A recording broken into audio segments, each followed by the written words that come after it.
There we go. And good evening. It's 7 o'clock, and welcome to the Bedminster Township Committee regular meeting for April 21st, 2014. We have our entire committee with us tonight. Can I have the Open Public Meetings Act statement? Yes, Mr. Mayor, adequate notice of this meeting of the Township Committee was sent to the Courier News in Somerville, Bernardsville News in Bernardsville, to all subscribers, and also posted here at the Township Municipal Building as of January 6th, 2014. I will invite all to join in the Pledge of Allegiance. I pledge allegiance to the flag of the United States of America and to the republic for which it stands, one nation, under God, indivisible, with liberty and justice for all.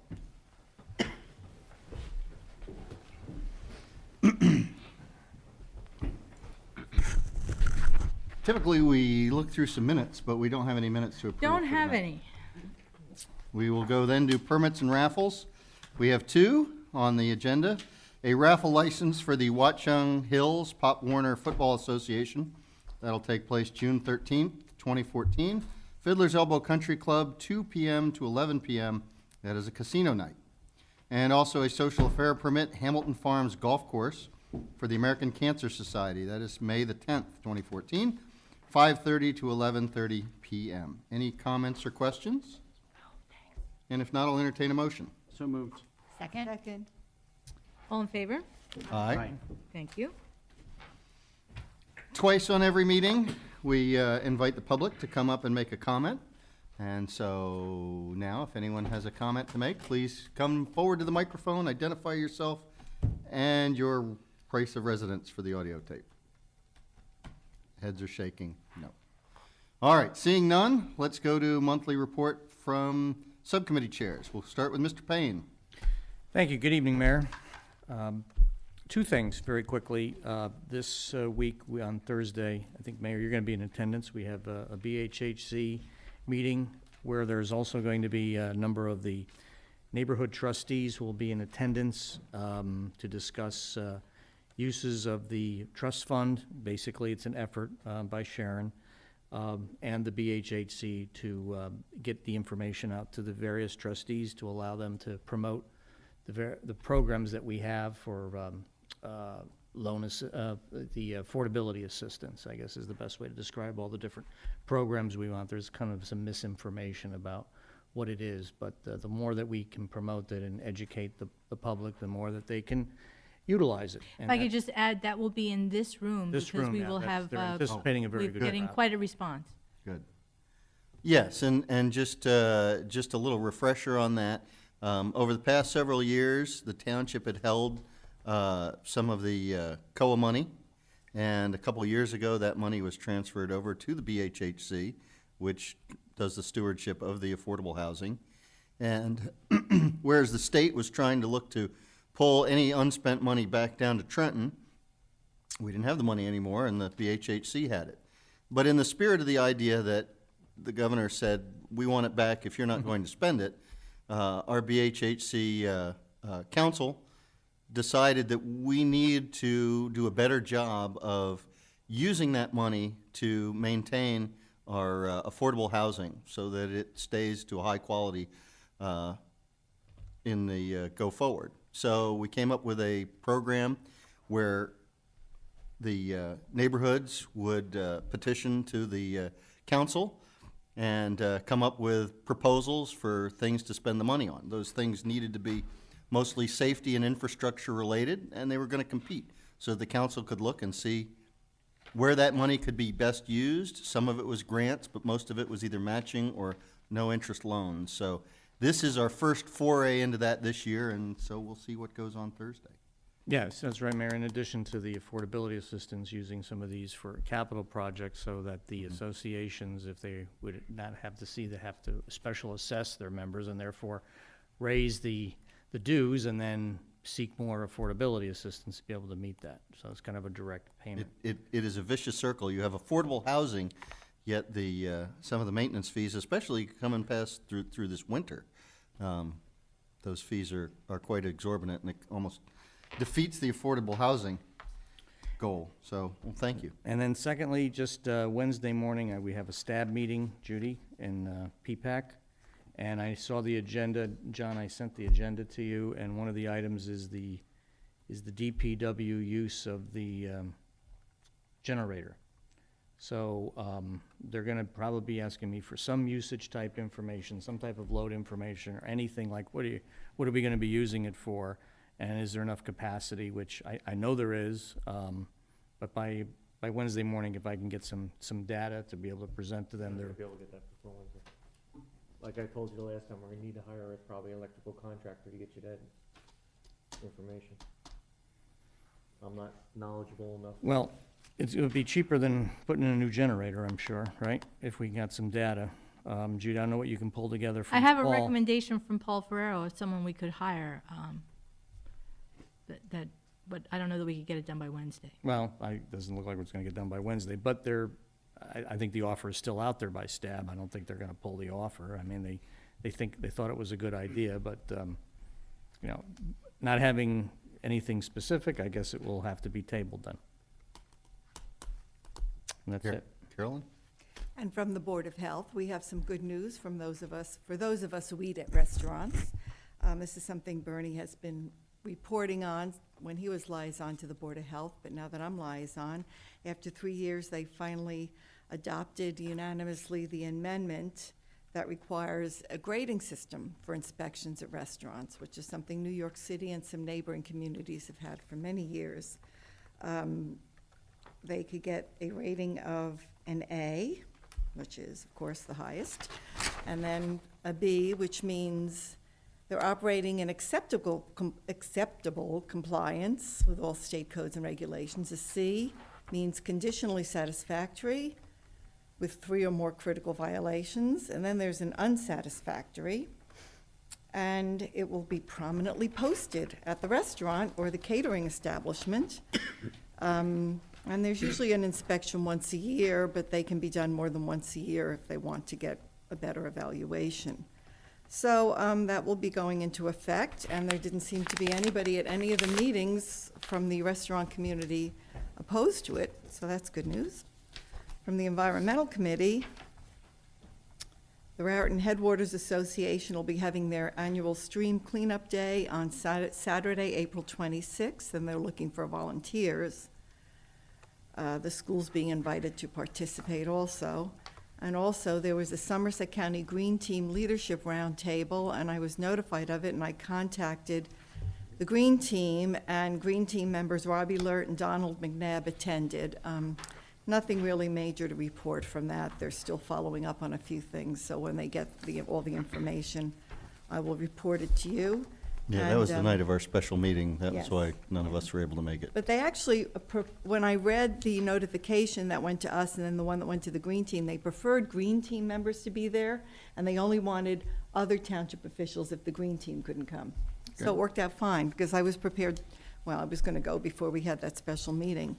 And they were also looking at a deer management plan, which eventually we will get, but that's in the beginning stages, so that's it, thank you. Thank you. Mr. Jacobs? We had a library board meeting last week, and Sandy Putnam was very pleased to announce that attendance at programming increased over 40% from last year, and that's despite the snow events.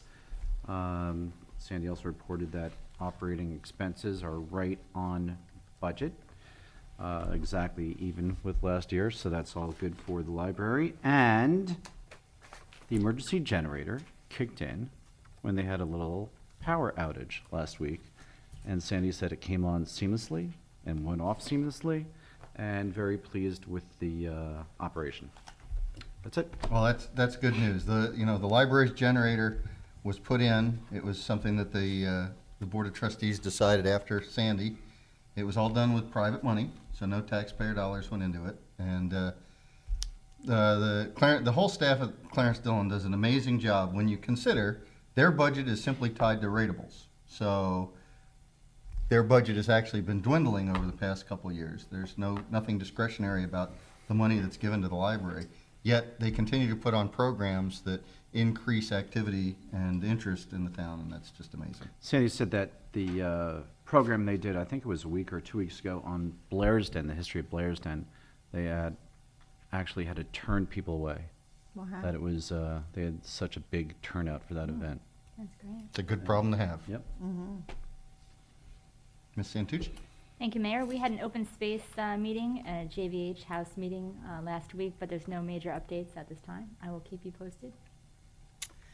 Mr. Payne and I went to the governing officials meeting last week, where Mike Kerwin of the Somerset County Business Partnership was there to talk about the efforts to invigorate the county's economy and try to sell the county nationwide to business and industry. The quote was to the towns that we will help you with development if you wish for development. If you do not wish for development, we will not pester you and force it on you. But they're there as cheerleaders to help us out. One of the folks Bernie and I got to talk to also was John Anderson, JCP&L, where we were able to follow up on what we talked about at the last meeting. In fact, Charles, I specifically told him about Hills Drive and told him that it was under construction. I don't know if they took advantage of that, but I emphasized it. They said that they didn't think there was a lot under the road, but I said, this is the time to do it. So, and we also reiterated the issues that we've been seeing and some of the stuff we talked about 2 weeks ago, so, Yeah, I sent a note to Mr. Payne thanking him for yeah. talking to them and increasing the level scope of the investigation so that it's not all centered on just the one circuit, that it's spread out amongst the others. And I think, I mean, I even volunteered my own house if they need. Oh, all we can do is be the squeaky wheel, and we appreciate you speaking up on Yeah, it. speaking of that, and Charles, I did follow up on that. I got the current study, and unfortunately, some of the meters that were volunteered, because of the way they're situated, they can't accept the recorder meter on it. It just doesn't fit.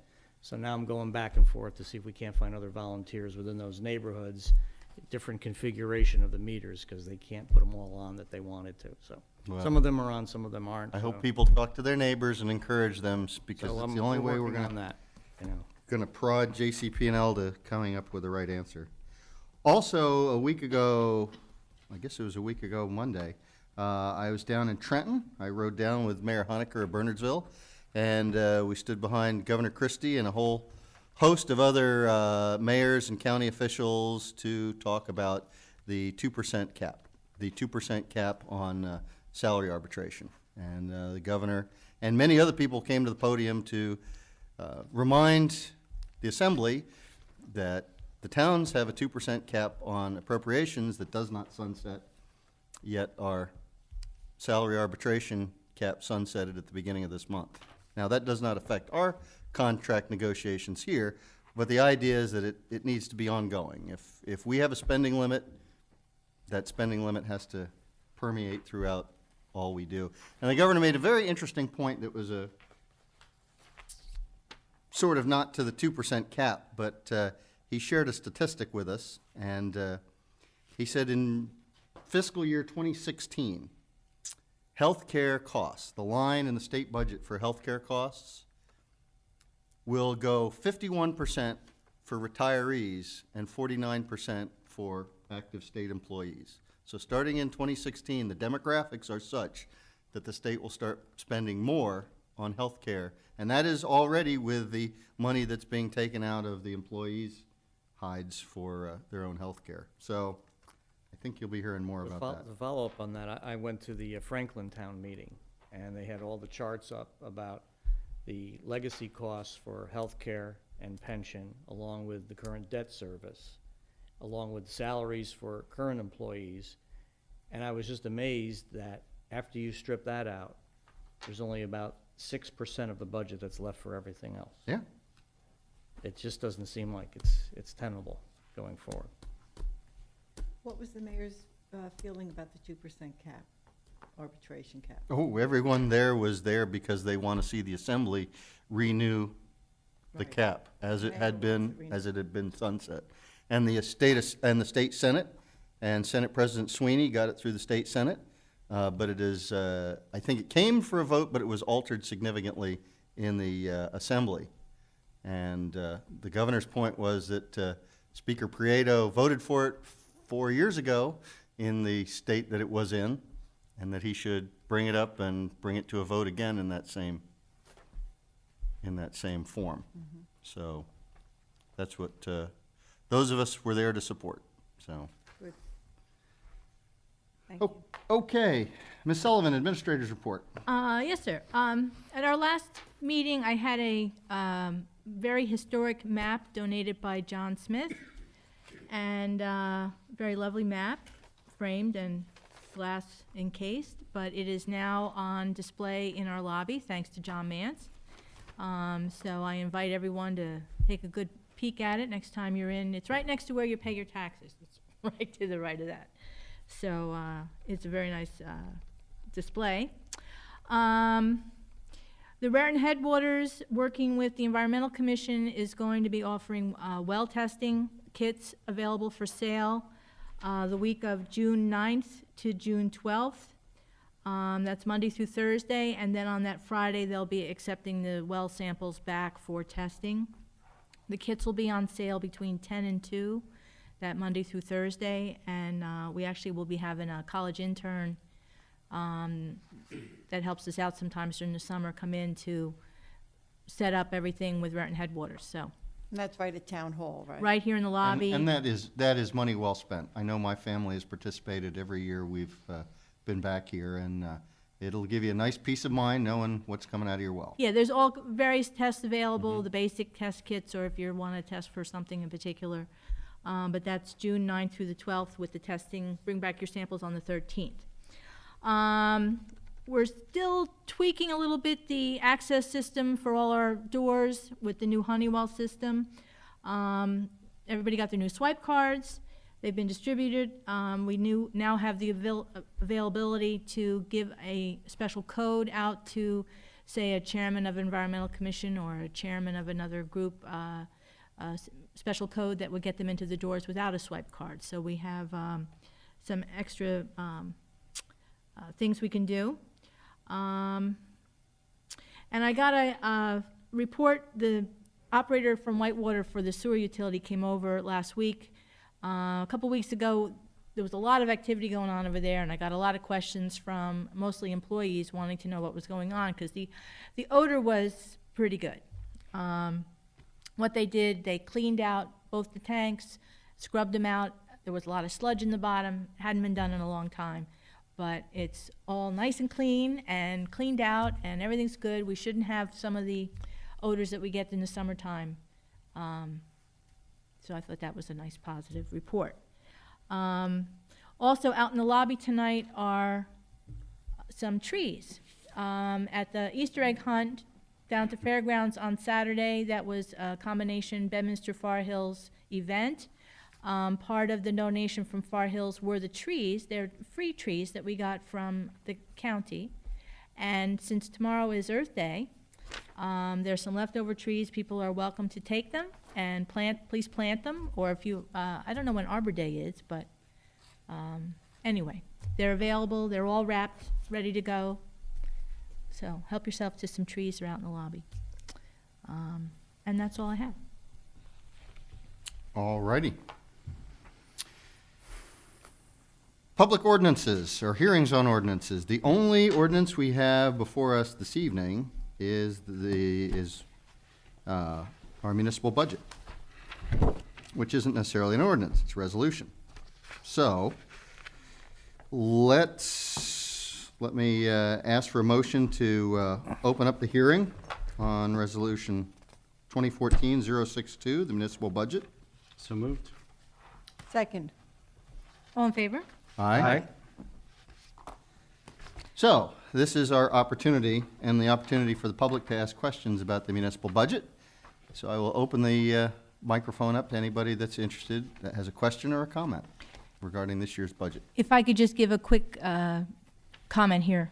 Bud Jones, our auditor, who assisted me greatly in preparing all the budget documents, is here to answer any questions that might be more for him than for me. There's also a summary of the budget that's available for the public if anybody would like to take Are those it, in ask the a back? question. It's in the back. You also have it on the dais for yourself, and also the calculation of some of the parts of the budget. It's commonly known as the Reserve for Uncollected Taxes worksheet. That's also there for you to look at, so those are available if anyone would like them. Or any questions from anybody?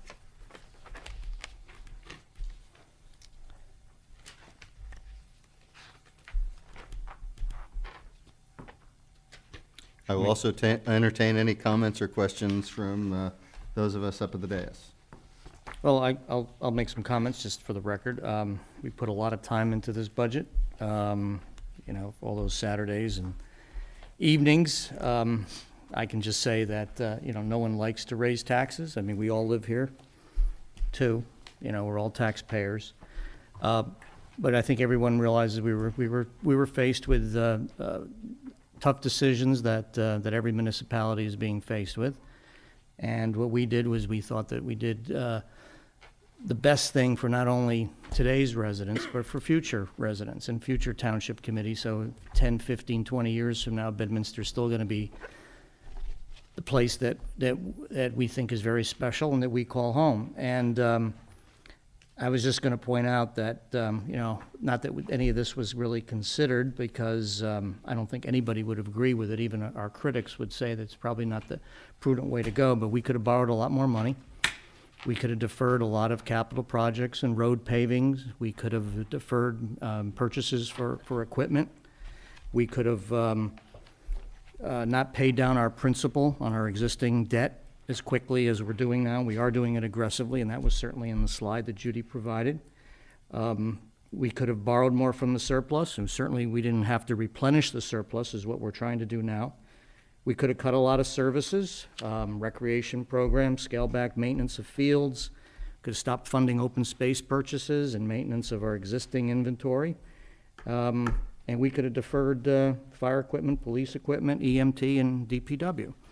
And probably we could have brought in the tax at a lot lower, but that isn't good government. That's not making the tough decisions. The tough decisions are doing what we had to do to make sure that the residents get the services and the infrastructure and the community that they moved here and maintain here. So that was just my comments, that we made the tough decisions after all.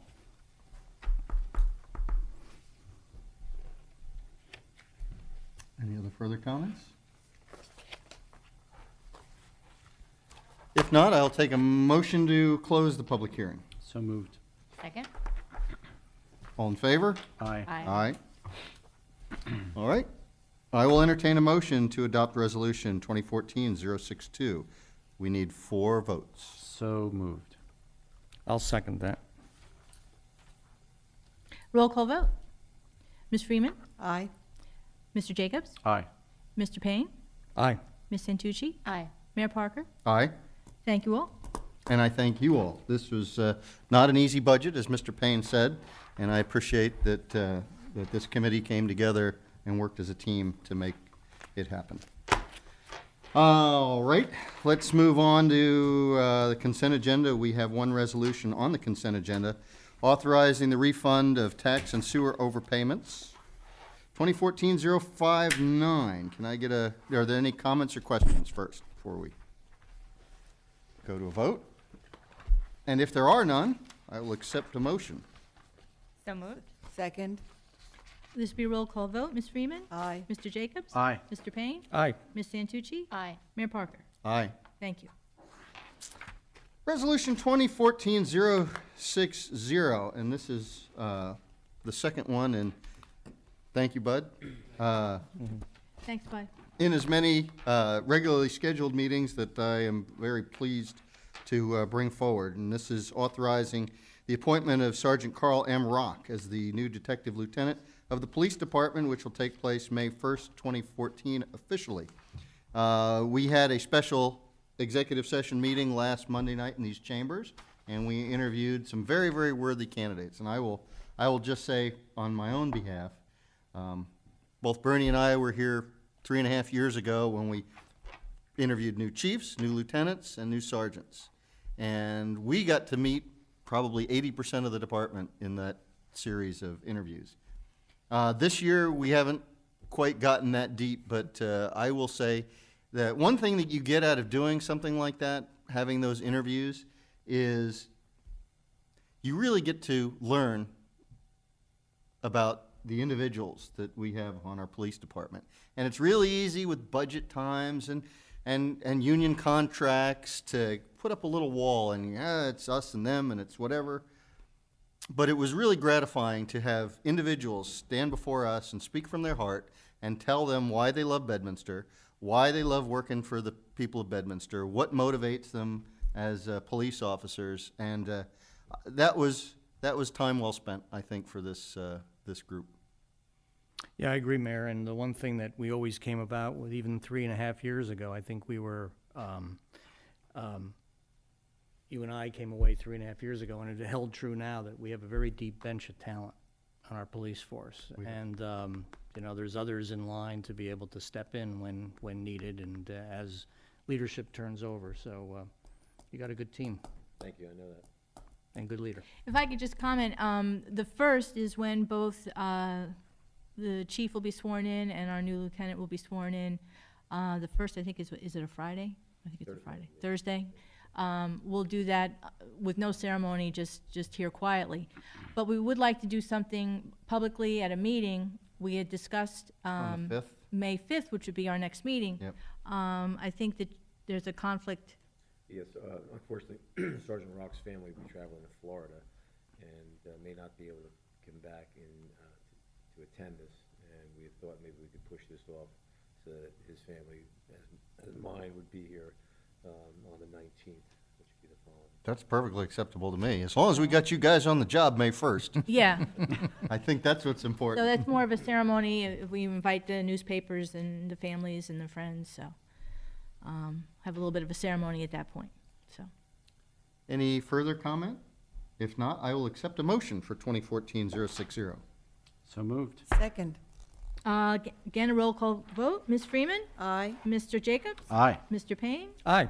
Ms. Santucci? Aye. Mayor Parker? Aye. Thank you all. And please pass along our congratulations yet again to Lieutenant Designee Rock. And again, I want to thank the staff here for all the extra time they put in. Resolution 2014-061, authorizing the appointment of part-time violation clerks in the municipal court. And we spent a lot of time last meeting talking about the change in our municipal court, and we do have ongoing discussions with a neighboring town over a shared court. But in the meantime, we have to fill 2 jobs in our court immediately. And we have, Actually, our deputy court administrator started today. excellent, Our current court administrator's last day is Friday. So we need some employees helping out over Yep. there until we can move forward with some of the other things we hope to do. So this is just 2 part-time people to help fill in as needed. all right. Any comments or questions? I'll entertain a motion. So moved. Second. Again, a roll call vote. Ms. Freeman? Aye. Mr. Jacobs? Aye. Mr. Payne? Aye. Ms. Santucci? Aye. Mayor Parker? Aye. Thank you. Resolution 2014-063, the employee salary guide for 2014. And any comments or questions as we look through that? And if there are none, I'll entertain a motion. So moved. Second. Roll call vote. Ms. Freeman? Aye. Mr. Jacobs? Aye. Mr. Payne? Aye. Ms. Santucci? Aye. Mayor Parker? Aye. Thank you. Resolution 2014-064, authorizing the cancellation of capital ordinance balances. And we have several projects in here. Looks like about $6,400 worth. Any comments or questions? Not, I'll entertain a motion. So moved. Second. Again, a roll call vote. Ms. Freeman? Aye. Mr. Jacobs? Aye. Mr. Payne? Aye. Ms. Santucci? Aye. Mayor Parker? Aye. Thank you. And finally, Resolution 2014-065, authorizing the disposal of surplus property. Anybody want to buy a Crown Vic cheap? Looks like we got a couple items that we're trying to get rid of here. So any comments or questions? If not, I'll entertain a motion. So moved. Second. Again, roll call vote. Ms. Freeman? Aye. Mr. Jacobs? Aye. Mr. Payne? Aye. Ms. Santucci? Aye. Mayor Parker? Aye. Thank you. I thought we were going to be stuck with a Crown Vic. All right, approval of the bill list. Can I get a motion to approve the bill list pending the approval of individual invoices? So moved. Second. Ms. Freeman? Aye. Mr. Jacobs? Aye. Mr. Payne? Aye. Ms. Santucci? Aye. Mayor Parker? Aye. Thank you. Okay, discussion items. I think the only thing we have on here, thank you, is the update on the GIF. We have a personnel policy issue. And Judy, you want to fill us in? Let me fill you in. Every 2 years, the GIF recommends that we review our personnel policy, make sure that it's all up to date according to recently enacted laws and policies. I took the recommended updates that were given to us from the GIF. I sent it to our labor attorney for his review.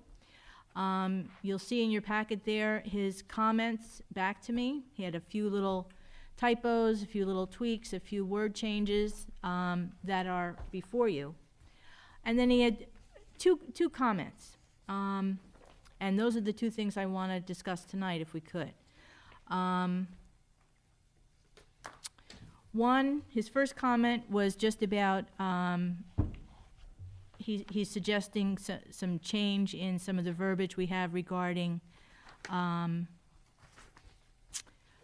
if an employee were to take leave for the care of a newborn or an adopted child. He just has a recommendation there for some change in the wording.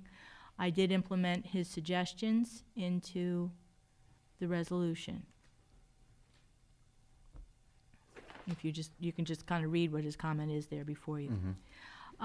His other comment was more along the idea that we really don't have a light-duty policy. And he sent over a sample of what he thought our light-duty policy should reflect. I don't know if you had time to read it. I did go over it. It just very, very clearly and in great detail explains what light duty is, that it would only be offered to an employee who would have been out on workers' comp from an injury that they sustained here while working. They could then return to light duty. The light duty doesn't have to be restricted to that one department. For example, a public works worker could be over here in administration, filing paperwork, or, in any department, can move from one to another. It just very well spells out what we can and can't do. It also notes that we can't extend the light duty for more than 6 months. He gave us some guidelines. In addition to that, the GIF, one of their recommendations was that we also review our workers' comp policy, which currently states that if an employee goes out with an injury on workers' comp, Bedminster continues to pay them their full salary, and when they get their workers' comp check, which is, I think, about 80% of their salary, that we take that payment, we reimburse our salary account, but they continue to receive their full 100% of their salary for up to 6 months. After 6 months, then they would just get the workers' comp payment. The GIF is recommending we review this, and you may want to change that slightly or leave it as it stands. The best practice checklist, if you do offer that 100% of the salary, you do have to take a no on your best practices checklist, because that is one of the recommendations. Personally, and I've talked to department heads, I've talked to managers from other towns who agree that an employee, if they're hurt at work, the question is, should they be penalized for that injury by now only receiving 80% of their salary? That's something we need to set the policy. Okay, it's my opinion that they should continue to receive their 100% of their salary at least for a period of time. Does it have to remain at 6 months? That's up for discussion. Maybe you want to make it some period less than that, could be 3 months, could be something else. The private sector out there have policies that are similar, or some don't have anything. You go out on workers' comp, that's what you get, 80% of your salary with your workers' comp insurance. The difficult thing about this is that, yes, if somebody gets hurt on the job here, they were doing it in the line of duty serving the people of Bedminster. And hopefully, theoretically, through no fault of their own, No, which isn't always the case. no, that's not workers' comp. You are No. hurt on the job, even if you do something stupid. Well, you yeah, get workers' comp. but my point is, but the theory is that we supplement it. If you supplement it to 100%, there's not a lot of incentive to get well soon. But the other side of that is that if you know, if it was perhaps through no fault of your own, are you penalizing them for just having perhaps been in the wrong place at the wrong time? I can But it's see very- it both ways. The I problem really is, it is kind of it's hard to paint with a broad brush when you have individual instances and you can't change the rules for, depending on the circumstance for the incidents. So, So it's a policy decision. Like I said, I talked to some other towns. I talked to Berners Township. I talked to other department heads. Most of the managers in Somerset County that I talked to have a policy similar to ours where they offer up to 6 months of the 100% salary before it drops off to the 80% workers' comp. So. Well, it appears to be working for us. Have you had any difficulties getting people back to work? With our insurance, we do have a pretty tight policy where we get a phone call from the doctor, we have a caseworker that's assigned to the employee. Don't necessarily talk directly to the employee, but the caseworker will update us, every couple of weeks as to what we're doing. An employee just went to the doctor, this is what the doctor's report says, this is what's happening, this is when we hope to have them to light duty.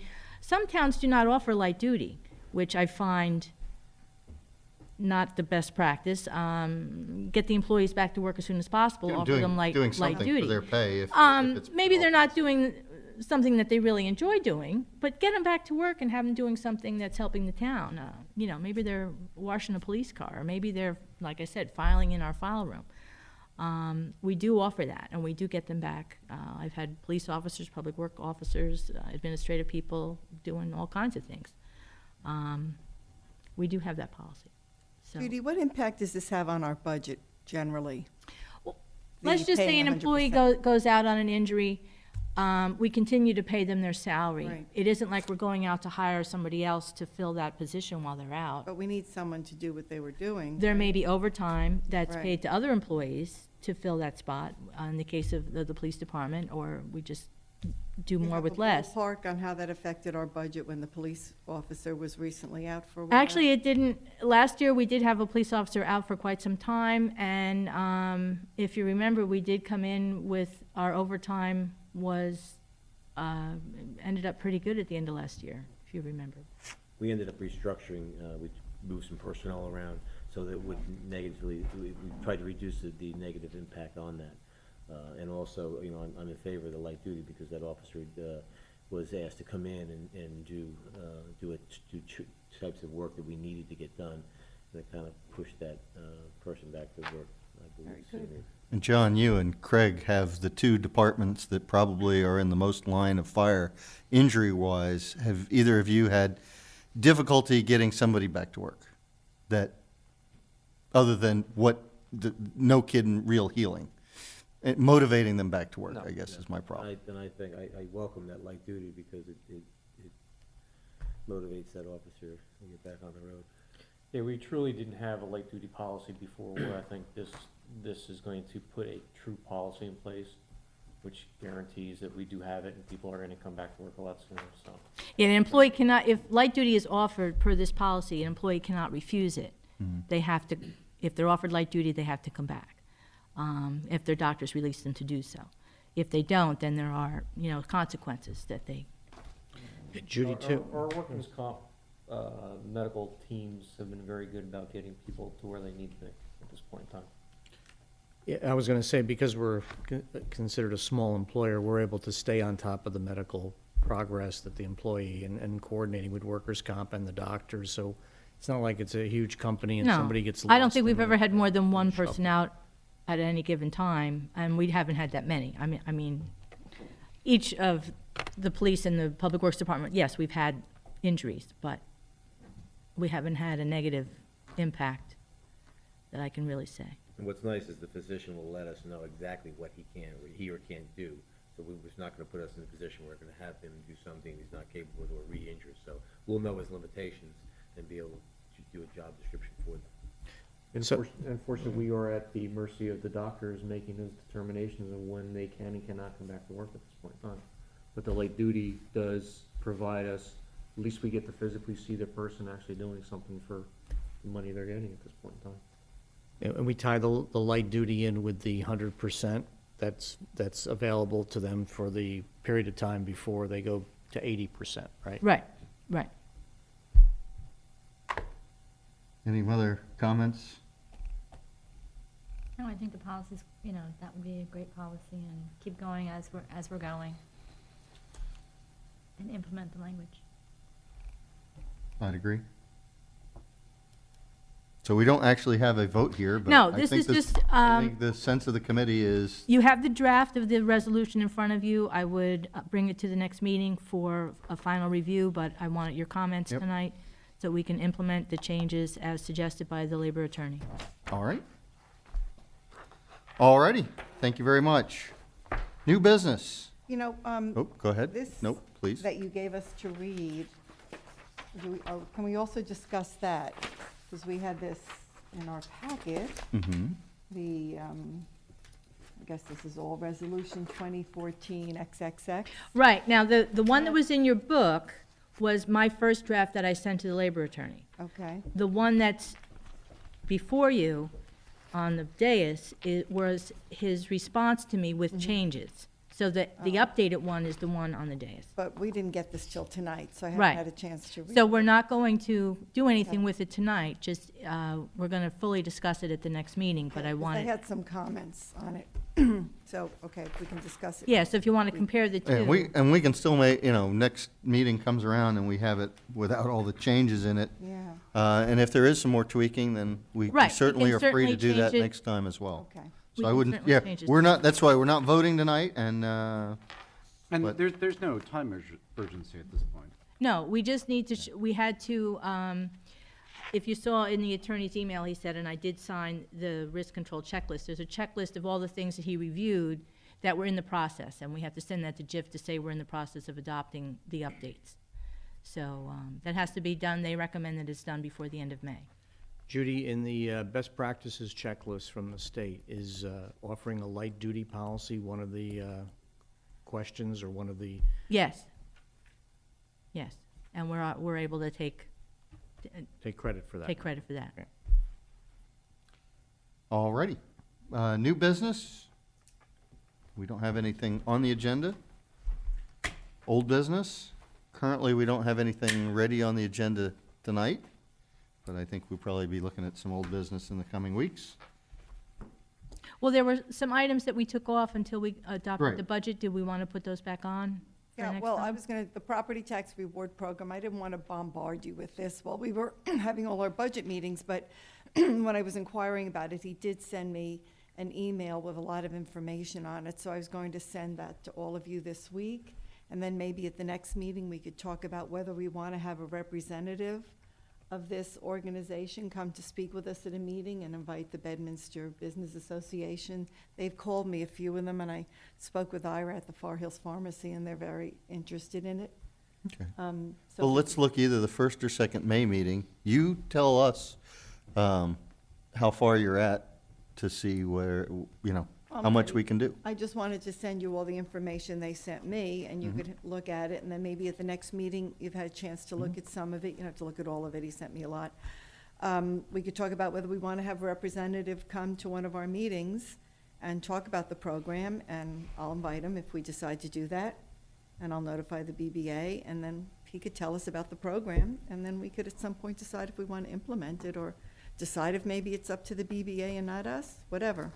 you Okay. know. I think at some point, as we get more down the road with this, that if there's a elected official from another town who's implemented where it's already going, to see if they'd like to speak to us about it, that what they, Yeah, what they've found to be the pluses and minuses. sure, okay. Well, yeah. Carolyn, like I said, you seem to be moving on this, so why don't you give us an idea at an upcoming meeting when you think you've got some stuff that's ripe for presenting, Okay. all right? I have a question about new business. I recently got an email from Berners Township. They recently considered, I think it was a resolution, John, you can correct me, regarding a countywide tax assessment program. And Robert Vance at the county also had an opinion on it. I know they discussed it at great detail. And I recently got it from Berners Township sharing that information with us, and did we want to look at it as well? So, Well, maybe I can find out more about that. Wednesday night is the Freeholders Mayor's Roundtable. They do the last Wednesday of every month. I'm sorry to interrupt. When you got to the public comments, I have all my notes on it, because I was gonna talk about it. oh, all right. Bring you all up. You would know about it. Well, we're gonna get to you then in Okay. just a second then. That's something I'd like to bring too, but I don't have all the information. Yeah, well, like I said, I'll put that on as a note to ask at the, because I know the county's been talking about a countywide. Also, they'll talk about the energy aggregation, and I'm not sure what else. Haven't had, both their last two meetings got canceled. Okay. Okay, so, having said that, this is the second opportunity, second bite at the apple for public comments. Please come to the microphone, identify yourself for the audio tape, and your address. Charles Ader for Wildflower Lane, but I'm coming as a member of the Somerset County Board of Taxation. Wanted to give you kind of an update on what's going on with the proposed countywide tax assessment and how that would affect how we assess properties throughout Somerset County. Particularly, you have an interest in Bedminster, and so my counterparts are also talking to the other towns that they live in and their elected officials, et cetera, et cetera. You probably have received a letter from the administrator of the tax board that is going out under all of the commissioners as well as the administrator, asking you to look at some of the proposed legislation that's coming before both the Assembly and the Senate, probably within the next session, within this session, regarding their recommendations to move to a countywide assessing program. For the last couple of years, Gloucester County has been the pilot of this program. But what we're finding at the Somerset County Tax Board, and probably you've seen this in Administrator Vance's letter, is that we do not feel that that is prudent for the way Somerset County does business. And the reason being is that we have currently 12, 13 towns moving to 15 towns that are on a regular reassessment program, which saves the towns money for the cost of assessment. As you know, we have Ed Kerwin, who assesses Bedminster annually based on a 25% per year physical inspection of properties. So every 4 years, every piece of property is inspected.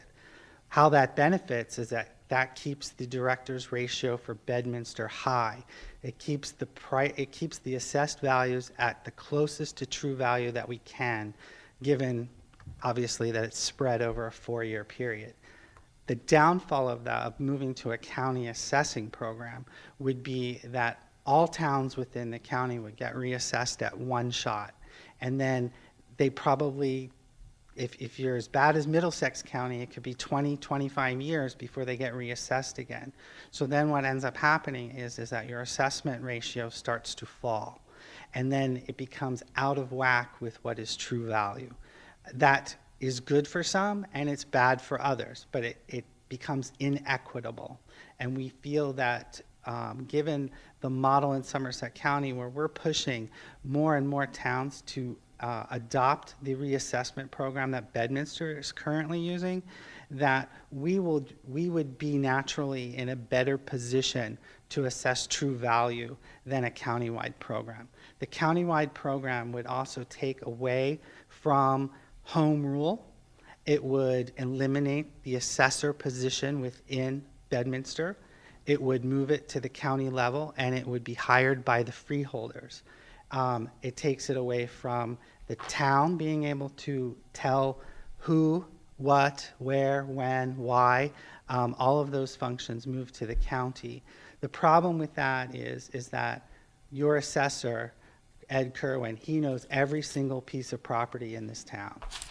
I mean, I know I've had my own personal conflicts with him because he does that for so many other towns, but you have to admit, the man knows his stuff, okay? You are quite right. We have been very fortunate to have Ed. Something that I've tried to ask, and maybe through your committee, you can maybe up-channel this as a proposal as well, is, yeah, the problem is they want to go to a countywide assessment program, and you lose the home rule, and you may lose. There's other things that you're going to lose as well. But how about if they simply did this? How about if the assembly or if the state did away with the requirement that it be a township employee, but make it as a professional? In other words, we hire Mr. Bellardo as our township attorney. He can be a township attorney in 30 towns or his law firm. And I don't disagree with you, Mayor. Yeah.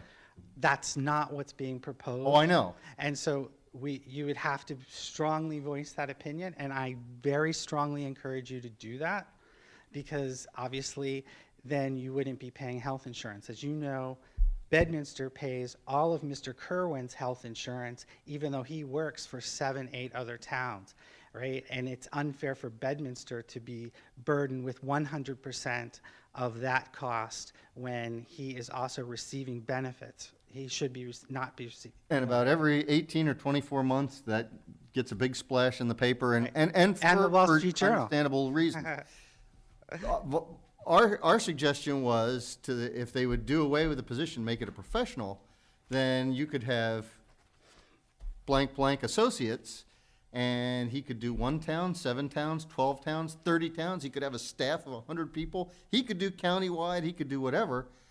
His staff, with his method, to use an example of the person that we have, and of course, then his pension and benefits would be on his own dime, but he'd probably be doing pretty well. The other discussion that people have talked about is eliminating tenure for that position. Yeah. Well, again, if it was If it was a professional job, that would automatically take that away. I brought it up to the freeholders. I keep hounding it through our 2 assembly and our senator. I actually got, last month, I was down in Trenton at the League's legislative day, and I pulled Senate President Sweeney aside because he likes to talk about Gloucester County, and God love him. He's one of the sponsors of the bill. He's a good proponent of shared services, and he's got a lot of good ideas. And I kept saying, well, we don't have to make it county. Just erase it as a township employee. And all he kept saying was, yeah, we have a great county program.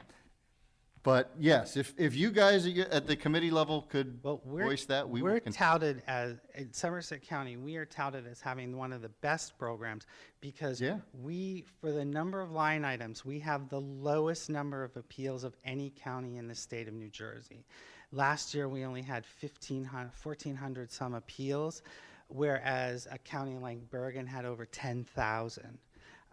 And, for a board of 5 people to have to hear 1,500 appeals in 2 months, that's one thing. But you put a board of 7 in like a Bergen County or something, and they have to hear 10,000 in the same 2 months, that causes a problem. And that's one of the reasons that they've been looking at revamping the way that the assessing program works. However, what it does is it keeps a lot of cases out of the already backlogged county or state tax court, which is what the whole idea of the county tax board was put into place. But where I'm also going is where you're going to see some detriment to the way we do it here in Bedminster as well as the way we do it in Somerset County is that if you let the freeholders choose, you lose the natural bipartisanship of the tax board. The tax board has to be made up equally between Democrats and Republicans. It is appointed by the governor. It has to go through the judicial committee to get appointed. If you give it to the realm of the freeholders, there's no telling what you're going to get. I mean, we have huge credentials that we have to pass, like the classes at Rutgers we have to take, the certified tax assessor test we have to pass, and all these other things that you potentially lose the oversight if you take it away from the state level and you put it into the county level. There's also talk that the freeholders then would also be allowed to hire, they would be hiring the tax assessor. They would also possibly, it's in the current version, it's not written there in the legislation proposed, but there has been talk that they would also get to hire the tax board. If you do that, then you have the people that are doing the assessing and you have the people that are adjudicating possible errors on the assessment being hired by the same group of people, which to me is a huge conflict of interest. Well, and I think that may be also the reason that it's been resistant, why they want it to be an employee with tenure, because they don't want an elected official pulling somebody aside and say, you need to, do whatever with the assessments. They want to take politics out of it, and I think that's understandable to a certain degree, but. And it doesn't actually reduce cost. Right. Because immediately upon adoption, the entire county has to be, would have to be reassessed immediately, with some reimbursement coming from the state. Where are they going to get that money? They're going to raise taxes to do that. Can you imagine if the state all of a sudden has to reassess all at one time? Every single county within 1 year has to reassess every single property tax line item in the system. I mean, it's going to be a huge burden and a huge cost, and we don't see the need for it. So the tax board, along with Administrator Vance, is recommending that you voice your opinions strongly to your elected legislators about how that you are against or should be against this particular program.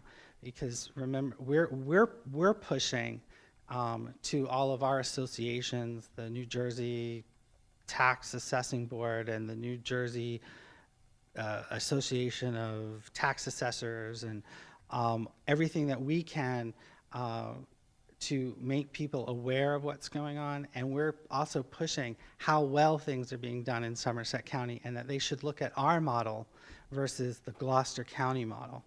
So that's All right. kind of what I I could wanted add to something, say. Mayor. To Charles's point, we're the victims of our own success, and the fact that Mr. Kerwin is so intimately knowledgeable about every property. If you're a homeowner and you get your tax assessment, as it changes every year, and you have an issue with it, you can come down here and sit down with them and talk to them. And if there's an obvious error or an obvious oversight, or you don't have that third fireplace or whatever, you can get a change. And I think that's part of the reason why we don't have these big appeals at the county level, because it gets solved locally. The other thing is my familiarity with towns that don't do yearly assessments. What they really do is what we would call a reevaluation, where they come in every 10 years and they hire an outside appraiser. And that's where you see this huge spike up, where people whose houses had been underdeveloped for a long period of time, or who had major improvements but weren't paying the increased assessment because it was 5 years out before they did a reevaluation. Then the reevaluation comes in with the improvements and the lack of time that it became this disparity between real and assessed value, and they get this huge spike. It's a very good point. One of the things that we've been finding in listening to the appeals, because I listen to them all May, June, and for the most part of July. And what ends up happening is the counties or the towns that have not had a regular reassessment program, the tax assessor of a town can only go back so far in acknowledging something. So let's say a town waits 10 or 15 years to go through an assessment, right? So somebody did a home improvement and they never filed a permit. They didn't do anything. They didn't let anybody know. All right, you could be 14, 15 years later, the tax assessor can only go back up to 3 years or so to get some of that money. You know, it's like the current year and the pre-year, they can't go back very far. And so the town has lost the tax revenue from that added all the way back to when it was first installed because they never filed for a permit. Whereas with our program, at least every 4 years, there is a physical inspection of the property so that everybody is paying fairly across the township because they are all being assessed closest to 100% of value consistently. That's kind of our point. All right, very interesting. The other thing that I don't know if anyone mentioned is you lose the ability to settle your tax appeals. So if you have a huge commercial rateable, one of the biggest ratables in your township, file a tax appeal, guess who gets to decide whether to give them a break or not? Or whether to aggressively defend that assessment? It's not you anymore. It's the county. freeholder. It's the county who is at the employment of the freeholders, which then you get into partisan politics of do they like your town versus another town, or it just creates a whole problem on both sides of the aisle. Whereas the way the structure is now, that it's forced bipartisanship, it's mandatory investigations and approval by the Senate Judiciary Committee before somebody can hit the tax board. They have to have X, Y, and Z credentials to be there.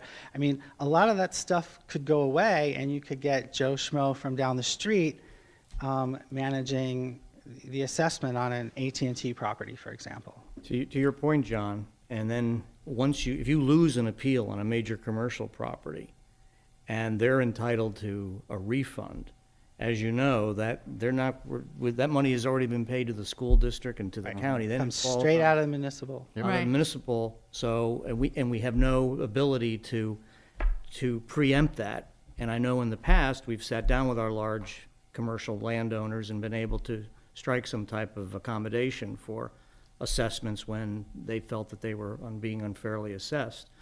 But that's a tremendous downside risk that we have if we leave it up to somebody and they don't prevail in the appeal. Right, they might, Yeah. as part of a settlement, agree to waive a refund for a credit against their taxes going forward, for example. So you're not out of pocket that money as a result of the appeal. You restructure it. So, and you might get a board that's business friendly. So they say, hey, we want to appear business friendly to ratables in the county or in your township, so we'll give them that break. We'll give them that 10 or 15% off. It's money that comes out of your pocket. So there's pitfalls in the bill. So Thank you please, very much. please take that into Yep. consideration. Any other comments? All right, we will go to Township Committee comments. Let me go to Ms. Santucci first. Thank you, Mayor. Just a thank you to the Bedminster Recreation Committee. We had a really good Easter egg hunt on Saturday. There were a lot of people. I take a video every year, and I'm amazed how many people come out. So it was really a nice event. Everybody did a lot of work, and I just wanted to say thank you very much. Thank you. Mr. Jacobs? I would like to commend Brian Haggerty for Of the Board of Change- Education or just privately? just privately Oh, okay. Well, that, Brian. for changing the amphibian mortality study and counting and picking up little dead bodies to one of promoting the critters walking across River Road. And Brian, the work that you've done, we've all noticed, we've all received your emails. We think it's great, and we hope you've been getting some good reaction from the folks who've been participating with you. So thank you again, Brian. Thank you. Let me just correct the record. I didn't set out to quash the mortality study. I was actually trying to help them and persuade them. But May is coming in the second round of migration, so I want to see some more of you out there. We get the biology report. Could you just give us like a day or two notice? Because in That's the up to other the one. weatherman. All I can Yeah, tell the you, weather. That's right. Yeah. I'll just say it'll be sometime in the next 2 weeks. You just wait to see if it rains that night. Uh-huh. You might go out there and see nothing. Maybe Mr. Perry can help you spread the word on that. That would be nice. The instructions that you sent were very helpful. If you want to send them around again, I don't know if everybody got a copy, but they were funny and helpful. How to help the critters cross the road. So, Why did the turtle cross the road? that wasn't in there. Get to the All other right. side. The most important things are rainy nights in the spring. Drive around, come by Lamington Road, I'll give you a cup of coffee. Don't drive up the non-river road killing frogs. Don't go back and forth. But then how can you count them? How can you count the dead bodies if the dead bodies aren't there, Brian? They're not supposed to be anything on this. And we're missing all this because you're not at the microphone, but let it go. Is that it? That's it. Ms. Freeman? Nothing? Mr. Payne? Nothing further, Mayor. I will keep it short then, and thank you all for coming. Can I get a motion to adjourn? So moved. All in favor? Or second? Aye. There we go.